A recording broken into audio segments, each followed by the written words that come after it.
Previously on Fish Chunk, I engaged in some petty theft, planted a bunch of grass, made this noise, ticked off a whole bunch of best in slot tasks courtesy of the Ranging Guild, began the fletching grind, and through a mix of bronze bars and lamps made it all the way to 15 smithing. And with that, we begin. Having taken advantage of several game updates last time to stock up on arrow shafts at the Ranging Guild shop, I found myself with quite a lot of chickens I'd have to persuade to give up their feathers. Given the way their rates work, each one drops on average 6 1/4 feathers, so that's roughly 5,500 I'll need to dispatch for the current stash of arrows. Yippee. At least the range XP is going to use though, starting off this episode with level 56. You can never really settle into any one grind for too long with this account though, thanks to the continual cycle of farming timers and the ever-present need to pickpocket more seeds.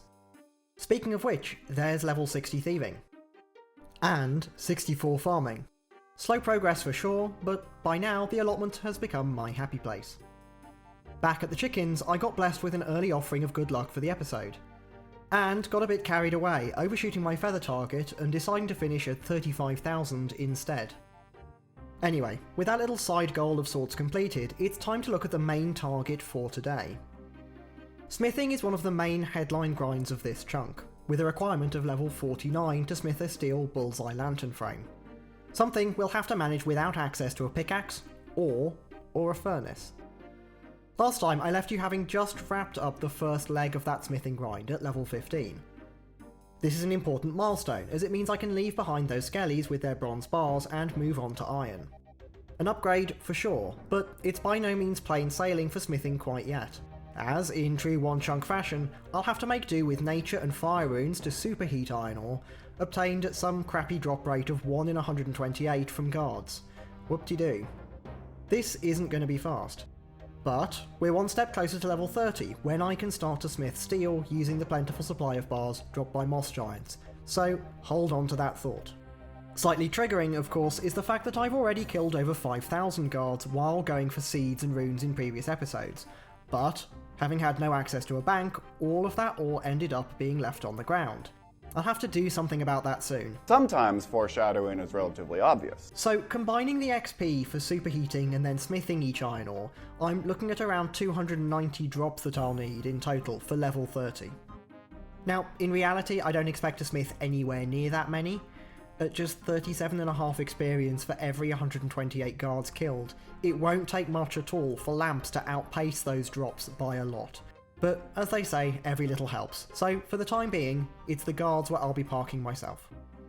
One positive though is that during the preceding Chicken Fest, I did get a bit of a head start from a couple of lamps. There's level 16 smithing, and 17. Kicking off the grind proper though, there is the first iron ore drop. Plus a cheeky fletching level on the way back from grabbing a hammer. There's a second one.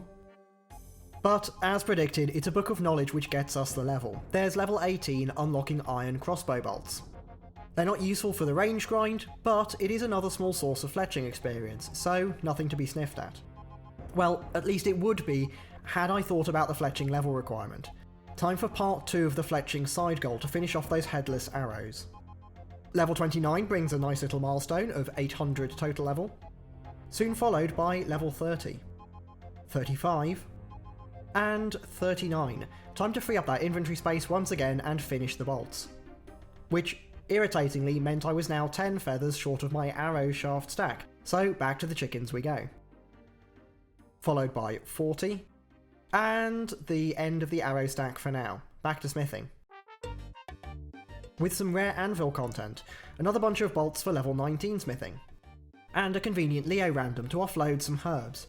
I can't remember whose video gave me this idea sadly, but despite the coffins looking identical from the outside, they will of course have different item codes, meaning you can tag them with different colours in the inventory to save time on opening each one. Assuming that is you can remember which colour went with which. Let's see if I remember in the future. Here's the obligatory range update with level 60.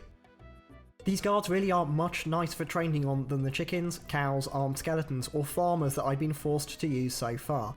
There's even a selection of convenient walls, or for my fellow Warhammer the Old World aficionados, low linear obstacles. 56 prayer, and with it 86 combat. And look at that for efficiency, 3 bars in one inventory. Once again though, it's a lamp that steals the thunder, with level 20 smithing. Another important one, as it unlocks iron arrow tips. So, let's look at fletching. I haven't discussed this goal too much yet, since between ranged, farming, smithing and thieving there's been plenty to theory craft already, but given our knifeless predicament, it's actually a fairly interesting one to solve. As you've seen already, I'll be fletching the odd bolt and arrow tip here and there, but by far my most easily accessible source of fletching experience is going to be from the vendors in the Ranging Guild, where arrow shafts and tips up to rune can be purchased. Now in theory this would be a simple task of looking at the XP to GP ratios for the different options based on the shop prices, and picking whichever looks the most viable. In practice though, there's a little more to it than that, thanks to the NPC's price gouging habits, the insatiable demand for arrow shafts among Ironmen, the fact I'll be needing a steady supply of arrows for ranging itself, and the small problem of those chickens. As you'll no doubt be aware, shops, unlike the Grand Exchange, operate on a fixed price for each item. In most cases, however, this cost then scales depending on how many of that item the vendor has left, compared with its original full stock.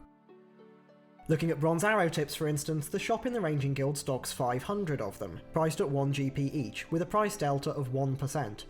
That is, the rate at which the original price increases for every 1 arrow tip sold. All that's to say, the original price will have gone up by 100% once the shop's stock is depleted by 100 arrow tips. And so this continues until it runs out of stock, or its price hits 6 times the original value. With higher tiers of arrow tips, the price is predictably much higher and the stock much lower, but despite all that, the tips themselves aren't the problem. They're rarely purchased after all, so the price delta is nothing that a spot of world hopping can't fix. Arrow shafts, however, are another matter. As we know, they're a high demand item for Ironmen, and since I'm not usually online during the weekly update, I don't have a lot of opportunities to make use of those low prices. On most days, in fact, you're lucky to find more than a couple of hundred on each world, which, given the starting stock of 1,000, means they'll have already capped out at their max price of 6 GP each.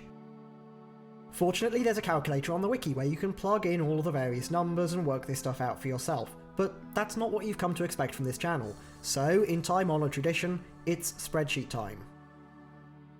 Having plotted it all out, I found that, in the long run, any benefit of using cheaper but lower XP options like bronze or iron arrow tips ends up being outweighed by the added cost of all those extra arrow shafts needed.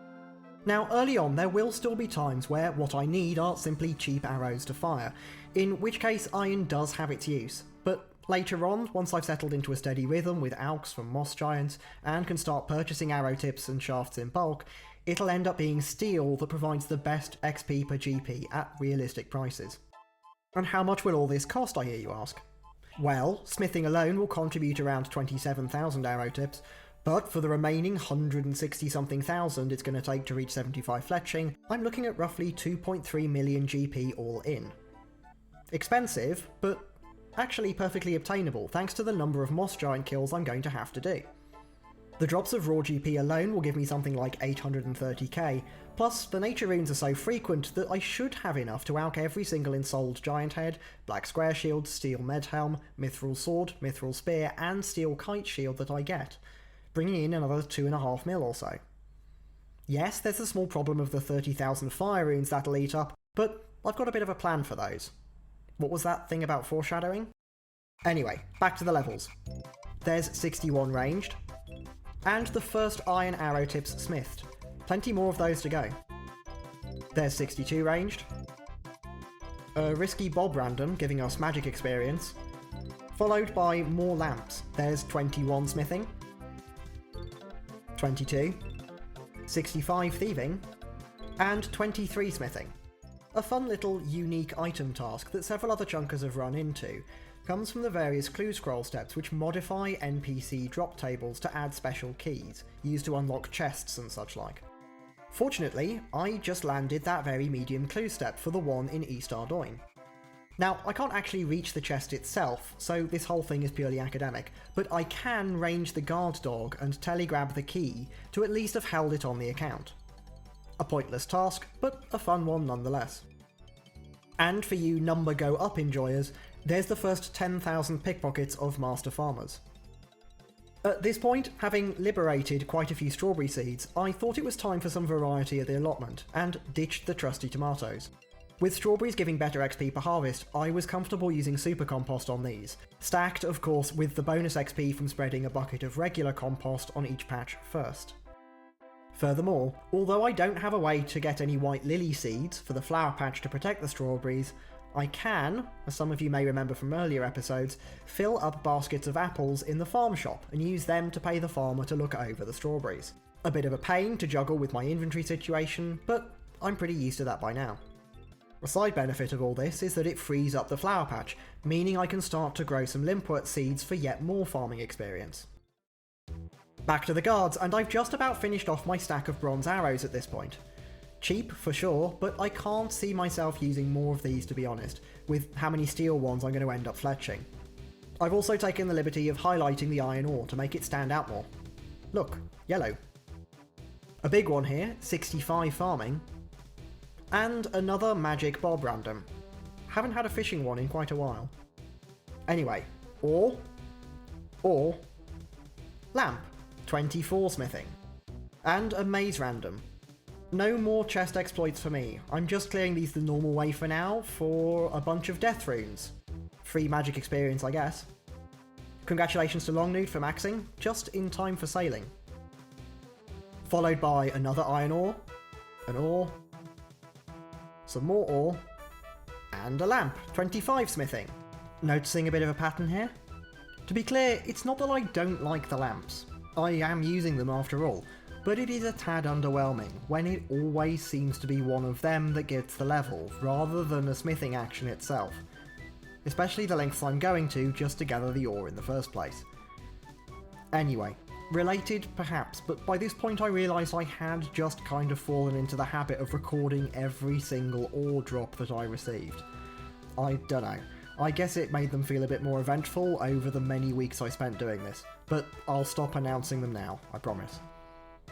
And so the grind went on, as it gradually fell into a predictable pattern, broken up by the occasional random event of interest, like a slightly more useful maze this time around. Death runes once again, but also 1,000 feathers, and some chickens spared, meaning a little trip to the ranging guild to purchase yet more arrow shafts. Another trend that stood out was how other skills, one by one, started to overtake farming. Thieving was first, followed by ranged here, reaching level 66, only just eking ahead of farming, level 66 too. Plus, surprise surprise, a lamp for 26 smithing. You get the picture. Having already run out of bronze arrows, and with all of those guards still to do, I did find myself running dangerously low on iron arrows at this stage. In hindsight, taking advantage of all those updates to max out an arrow shaft may have been the bad idea, as I would have been able to afford steel arrow tips sooner, but in my defence I hadn't done all the fletching maths at that point. So, being a spot short on cash and needing just something to loose at the guards, I ended up buying a bunch of iron ones this time around. And watching this back, I realised that once again I couldn't help myself and used this opportunity to scoop up yet more bloody arrow shafts, without even having the feathers on hand. Pillock. At least I got some more fletching levels out of it. And for my sins, more chickens. Meanwhile, on the farming front, I'd continue to cycle through different seeds, running out of strawberries and moving on to the watermelons, before now finishing off that stack as well. But with just over 700 super compost now stored at the Leprechaun, I'm pretty comfortable moving back to lower tier seeds, probably while continuing to super compost absolutely everything I can. If it gets unsustainable at any point, I can revisit that decision, but for now, with the rate I've been getting snapegrass and watermelon seeds, I'm feeling safe enough to use them a bit more liberally. And since our small incident with the Mossies campfire last time, it has been feeling a bit lonely up at the allotment, so you know what time it is. Welcome back to the fold, Mr. Scarecrow. Since each squeakhorn plant takes an hour to grow, and I have 2 patches to be working with, this stack of seeds is good for around 78 hours of farming. Like I've mentioned, with rarely being able to log in for the weekly update on Wednesdays, I simply don't have the opportunity to replant crops during the working day either, so this will take me a while to get through, but that's just how it is. One nice thing about returning to sweet corn though is it means I can start training cooking once again, courtesy of my maxed firelighting alt. How the mighty fall. But I guess the servers took pity on me, because I then stumbled across this dragon impling for the main to catch, while finishing off the rest of the chickens.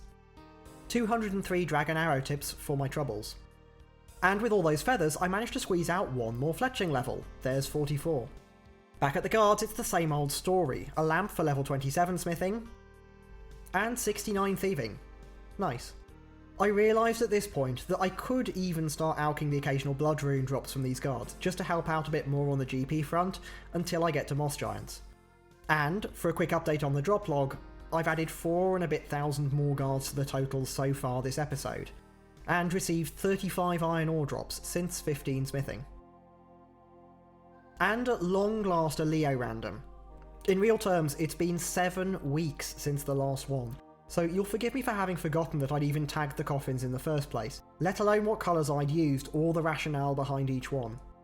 Green for farming speaks for itself, but white for cooking? I must have been thinking of chef's hats or something.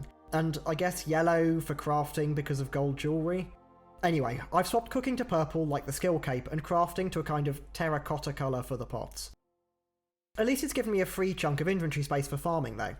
Unloading the compost bin with 7 whole buckets at a time without having to juggle stuff on the floor honestly feels so satisfying at this point. The end for smithing is coming in sight though. There's the predictable lamp for level 28. And 10,000 guards on the drop log. Montage time?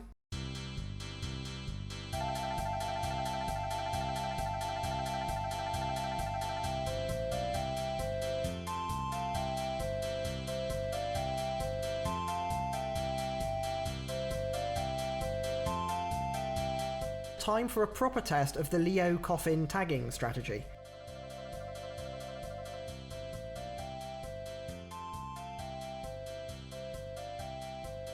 And it works.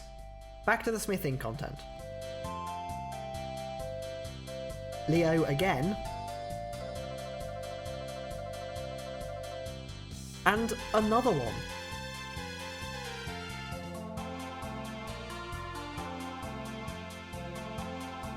Enough of that.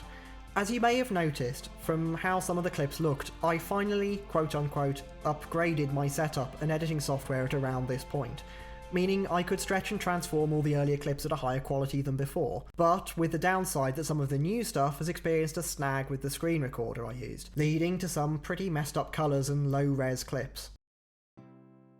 I've since done what I should have done a long time ago and used OBS for recording itself with higher output settings, so things are a bit better, but until I cough up for a new monitor as well, things might not look as smooth as they used to. For now though, we're temporarily back to the potato cam for 70 thieving. Another maze, yielding yet more feathers, prompting some further ill-advised arrow shaft purchases. Another momentous one, 70 ranged. Some quick skellies to use up excess runes. And a final ore drop before, one last time, a lamp to reach level 30 smithing and the end of the guards. The final tally sits at 11,415 guards, with 6,000 or so of those being on the way from 15 to 30 smithing, yielding 52 iron ore for a grand total of 1,950 experience. What a productive use of time that was. Meanwhile, behind the scenes, I completed the slowest fight caves imaginable on Gridmaster. Onto the Moss Giants. Conveniently enough, the first Mossy dropped a steel bar.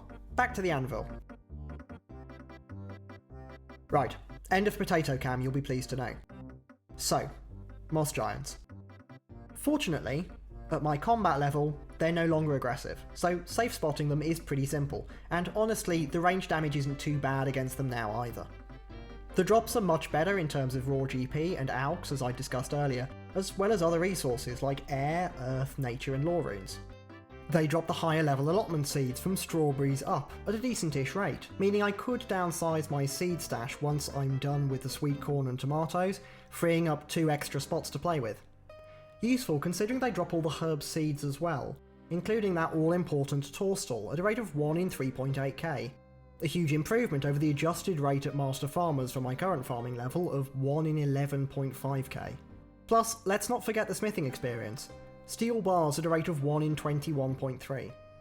That's 6 times better than the iron ore nonsense I'd had to deal with before. So, we should be celebrating, right? But then the other drops started coming in, like those cosmic runes, and the first mossy key. Setting up the smithing tracker from 30 to 49, it starts to sink in how long I'm going to be juggling drops and sacrificing more useful resources on the ground. In the previous episode, as you may remember, I'd had the same thoughts about steel bars, vowing to hold off on moss giants until I could at least make use of those with the higher smithing level, hence the last 2 grinds I've just been through with bronze and iron. But now that I'm here, burying another long bone, and looking at what else I've had to leave on the ground from not even 400 kills yet, like those gems, I'm really beginning to question the wisdom of doing close to 45,000 of these things right now. You see, if this episode's ordeal with iron ore has taught me anything, it's that dumb grinds using secondary training methods that may look daunting to start with can be massively distorted by the use of random event lamps. I was supposed to need 290 iron ore to get from 15 to 30, but in reality, I only ended up managing to smith about 50 of them before lamps had carried me the rest of the way. Likewise, had I been able to store and use all of that iron ore I'd already received from guards over the first 5,500 kills in previous episodes, that grind would have been much quicker. So what am I getting at here? Do we just carry on with farming while lamping smithing? Well, no. The answer's been staring me in the face since episode 1. From the very start, I've known that there's a frankly ridiculous route that this account could take to make its way into the fishing guild, and, with it, finally have access to a bank. I've even been collecting the resources for this undertaking for months now, just in case. Thanks to Grandpa Jack in Hemminster, who'll kindly sell us his championship-winning fishing rod for 5 GP, plus the farmer's 1 in 25.6 drop rate of a single fishing bait, and those fishing spots that we can now access on the River Doyne besides the mossies, we have a solution. The slowest and most stupid path imaginable to the fishing guild, via 250,000 farmers, or thereabouts, for enough fishing bait to catch 10,000 pike to reach level 68 and enter the guild. Yes, it's absurd, but at the end of the day, that's what this whole game mode's about, isn't it? Let's look at the pros and cons. The first big advantage is that it lets me fulfill something of a goal for the entire series, by at long last enabling Fish Chunk to catch fish. For months now I've been putting off the inevitable, I guess, because with that many farmers from a single spawn, who wouldn't want to avoid it? But the more times I have to run past that fishing master with his shiny skill cape, the more determined I've become about this. The second big one is of course bank access, an enormous quality of life upgrade for the account, meaning an end to the constant juggling of resources that's turned farming into a bit of a nightmare, while giving me the opportunity for genuine AFK training on skills, like fishing and woodcutting, without having to cook or burn resources every 2 or 3 actions. It's great for the future of the account as well, since I'll be able to stock up the resources, like gems, herbs, runes and other seed varieties that I just can't justify holding on to with a single inventory's worth of space at the moment. It gives me access to feathers from the fishing shop that'll help tremendously with the fletching grind, saving me tens of thousands of chicken kills. And speaking of fletching, remember the little moss giant high alchemy problem that I mentioned earlier, of the 30,000 fire runes? Well, guess what farmers drop? It won't be enough for all the alchs, so I'll have to be selective with which items to use, but it's better than nothing, and together with the Mossy's raw GP drops, it fixes the last fletching roadblock as well.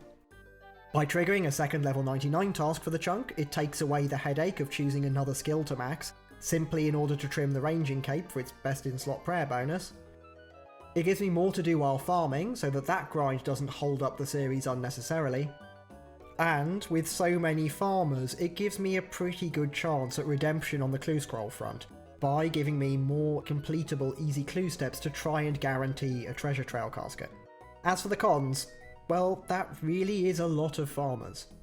Without taking lamps into account yet, given the number I've already killed, there's something like 236,000 left to deal with. Averaged out across the whole grind, however, every single lamp will save the equivalent of about 10 bait or 250 farmers. At one random event every 1 to 2 hours of gameplay, those lamps should cut down the overall number of kills by at least a third, making it somewhat more manageable. In reality, it'll probably be even more than that because I'm unlikely to stay efficient for the whole thing, and will do other stuff besides just farmers while I'm playing. And before you say it, no, unfortunately skill boosts are not a viable option here. Just like with farming, where a garden pie would really come in handy to cut 5 levels off that grind, I, alas, don't have a pot with which to gather the flour from the mill. Nor the correct other ingredients for a fish or admiral pie, come to think of it. And although I could lamp Hunter to try and get one from a gourmet impling, the wheat field south of Ardy Farm would pull me into the Puro Puro grind, triggering tasks like 95 fletching, 87 magic, 89 hunter, 84 crafting, and, God forbid, 99 smithing, among other monstrosities. There is no way that I'm voluntarily going to nuke the account like that, so no boosts here. And so, once again, you join me at North Ardy Farm, having failed for a second time to put any real dent into the mossy kill count, but with a renewed sense of optimism and purpose for the series. We are getting into that fishing guild and earning our skill cape, in true One Chunk fashion. Thanks as ever for following along with the complete absurdity that this series has now become. Fish Chunk out.